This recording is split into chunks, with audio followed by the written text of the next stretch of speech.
Je suis né en 1938 dans une petite oasis du sud de l'Algérie. Pratiquement toutes les maisons avaient des briques en terre crue, les palmiers qui dépassent ici ou là, le minaret qui préside à tout ça.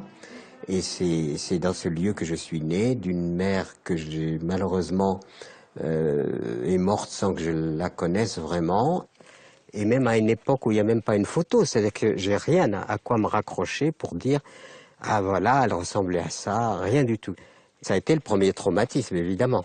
Puis d'un père dont le métier était forgeron, mais en même temps il était musicien et poète.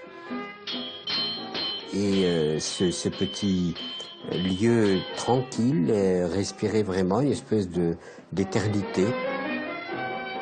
Le meilleur souvenir que je puisse avoir, c'est que si je ferme les yeux, c'est quand il y avait des tempêtes de sable. Je me lovais avec ma djellaba au pied du palmier et je pouvais rester des heures à écouter le vent. Cette maigre végétation chahutée, c'est comme si elle dansait et elle chantait en même temps et m'entraînait dans un songe profondément heureux, comme si le temps s'était arrêté. Et voici Kenadza, tête de ligne du Méditerranée-Niger. Kenadza qui commande le bassin houillé du Haut-Guir, dont la production peut suffire à toute l'Afrique du Nord. Ah, vous avez trouvé, c'est incroyable, vous avez trouvé des... Découvert en 1905 Ça alors? Et dont l'exploitation, commencée pendant la guerre de 1914 par les chemins de fer algériens, n'a pu être sérieusement menée que depuis 1940. Nous étions dans un pays colonisé par la France et les Français explorant les richesses du pays, minérales en particulier, découvrent de la houille. Et il faut donc exploiter cette houille, ce charbon. Et à ce moment-là, on a recours à la main-d'œuvre locale. Et il y a eu un grand chamboulement dans notre mode d'existence parce que les gens sont allés se faire embaucher à la mine. Ici, pas de puits. L'exploitation se fait par plan incliné et taille chassante. Les galeries s'enfoncent seulement de quelques mètres, mais atteignent parfois 600 mètres de long.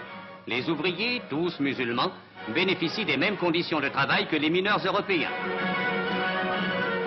Mon père s'est trouvé dans l'incapacité à subvenir aux besoins de sa famille en tant que forgeron. Et donc il a été obligé, lui aussi, donc de s'inféoder et Moi je pense que je suis marqué par tout ça. Je vivais ça comme un asservissement parce que mon père qui était dans une certaine noblesse simple se retrouve en quelque sorte dans l'asservissement. Et je voyais mon père revenir le soir couvert de poussière de charbon. C'est comme si vraiment il avait perdu, on lui avait fait perdre sa dignité.